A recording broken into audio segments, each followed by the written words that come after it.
guys, it's Lily. So today I am going to be doing a sit down and talking video. I feel like my channel has just turned into makeup tutorials and talking videos, which I'm fine with. I actually like my channel right now. Tell me what you guys think down below. Today I'm going to be doing a video about how to be happy in a really hard situation or sad situation or something like that. Before I get started, I just want to mention that I made myself a pumpkin spice smoothie. I've been really into pumpkin stuff. I made pumpkin pancakes and pumpkin spice syrup. I made it with bananas, almond milk, pumpkin puree, pumpkin spice ice, and honey, and it tastes really good. If you want any recipes or fall cooking videos or something like that, I would love to do that, so just leave requests down below. Let's just get into what we're going to be talking about. So recently I have been going through a very hard time. I'm not going to get into detail because it is personal. I'm kind of at this state where I'm okay with everything. I'm going to show you the tips that I use to get to where I am right now. I was crying every night for like almost 2 weeks straight. I couldn't see the light. I was praying and praying and praying and praying, and I wasn't getting far from God, or at least I was trying not to. I was going to church on Wednesdays and Sundays, and I was getting into the Word. One thing that really helped me was knowing that no matter how bad it is, that it will pass, because I've been depressed a lot in my past, and the number one thing that goes through your head is this will never pass. This will never get any better. I was looking up scriptures and looking up quotes and stuff. It really comforted me to know that even though this is really bad and it feels like it will never get any better, that 10 years from now, I'm going to look back on this and laugh. We all get stressed and get depressed and get anxious about every little thing in our lives and make it so much bigger than what it is.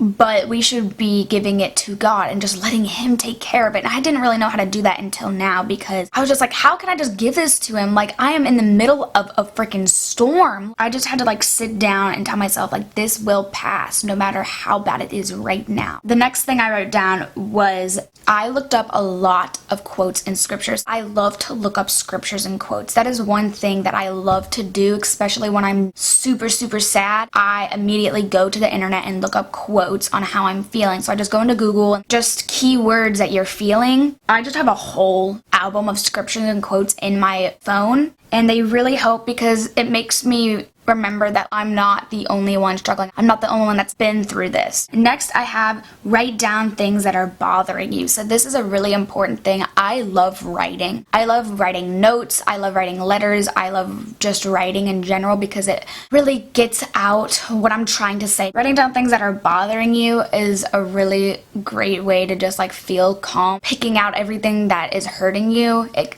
helps. I have write down what makes you happy. During when I was really depressed in 8th grade, I never would think of positive things. I would never think of how lucky I am or how good I have it. Now, when I'm in a sucky situation, I always try to think about how lucky I am and how I should be thankful for what I have. How can I be so sad and wanting to like kill myself when I have pretty much everything I need? That's a really great way to like start thinking positively. This really helped me this time around. It's always helped me listen to music. I have stressed this a lot in my previous videos. I made a playlist with all of these songs that made me feel really good. I will list it down below. It's in my SoundCloud. It's called When You Can't Take It Anymore, and I just turn that on whenever I feel sad or depressed or something, and like those songs just like immediately make me feel a little bit better. And I've just been listening to music like 24/7. Put down electronics. A lot of the reason that I got really sad really quickly is because I was on social media and I kept seeing things. It could be the slightest thing that made me upset. Like it could be someone with their boyfriend going to homecoming. That makes me really upset because I could not go to Micah's homecoming. On social media, when someone would post something and they're having a great day and like I'm not, well, that's great. I'm stuck here sad. So what I did for like a week when I was really upset is I barely went on my phone. Actually, the day that everything started happening, I gave my dad my phone. I'm like, please go hide this. And then like when I went to school and stuff, I wouldn't go on it. And after after 7:30, I would turn it off and like not touch it. And I also deleted all of my social media for a week, or almost a week. That really helped me. Yeah, so that's why I've kind of been like MIA on social media. Next thing I have is busy yourself with people and things you love to do. So this is always something that I say, but it's really hard for me to do because I've realized through my growing up, I don't really like going out, but it depends on who the people are. So I go to bed at like 9:45, 10 on school nights. I'm kind of in that schedule, so after like 11 o'clock, I'm done. I can't even stay up any longer. Going out with friends is like hard for me for some reason because I just feel tired and stuff like that. But I have realized who a lot of my good friends are, and I've reconnected with some of them, and I've been slowly easing my way into hanging out with them. I definitely think it is important to go out. I'm starting to drive, so I am going out driving. Like today was my second day of driving, so that like really gets everything off my mind, and it's great. And then I said like think of the good in the situation, not the bad. That is really important, and like write it down, do whatever you can. Just don't worry about anything. Don't worry, just remember that God is in control. Don't overthink.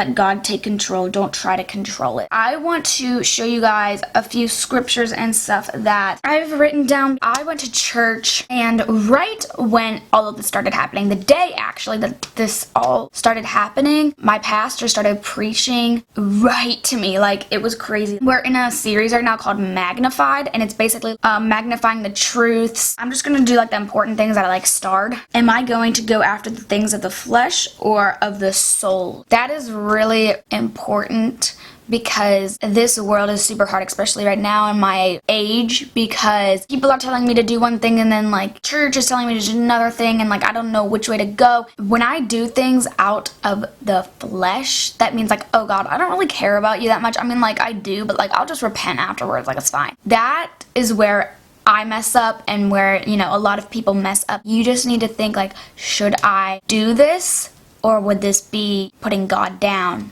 I have Galatians 5:17 through 18. For the flesh desires what is contrary to the spirit, and the spirit what is contrary to the flesh. They are in conflict with each other, so that you are not to do whatever you want. You basically just have to say no to the flesh and no to what you want to do, because it's just going to turn out badly. If it is against the Bible, it will turn out badly. And I've realized that every time I do something that isn't good, that is a lie or a sin, it turns out badly. On Wednesdays, we have a topic called Receiving the Word. Jesus endured all things. He died for us. In Hebrews 11:6 says, and it is possible to please God without faith. Anyone who wants to come to him must believe that God exists and that he rewards those who sincerely seek him. That is something that like he really stressed. He wants to be in the middle of what we are going through. Receive from him when we don't need it. You know, when I'm in a storm, I always say, I need you, God, right now. But like when I'm not in a storm, I don't receive from him. He gave us every breath we breathe. Why should we be sad when we're getting breath from him to breathe? That's really all I have to say. I hope you got some knowledge out of this. You just have to trust in God and just stop worrying, because I have anxiety. As you know, I worry about every single thing. I try to fix everything, but I can't. And that is something that I've really tried to work hard at. It's just really difficult listening to God. You just have to listen to your heart and listen to God and see the signs. Sometimes you get very confused because your heart says one thing and people say other things, and you just don't know what to do. That's how I was. But I'm just going to believe that God will make a way no matter what. You know, it's hard now. It's hard right now because I don't know what I'm going to do. But I just know that God will take care of it, and then I just need to stop worrying, stop getting involved in everything, and stop getting into drama. And I just need to be happy with what I have and where I am in life. So that's my advice to you. If you need anything, if you need to talk to anyone, you can message me on my email, direct message me on Instagram, Twitter, Snapchat. All the links are down below. And also tell me what videos you want to see from me. That's pretty much it. I love you guys so much, and thank you for watching. Bye. That on with a flat shader brush, and then going to tap it on.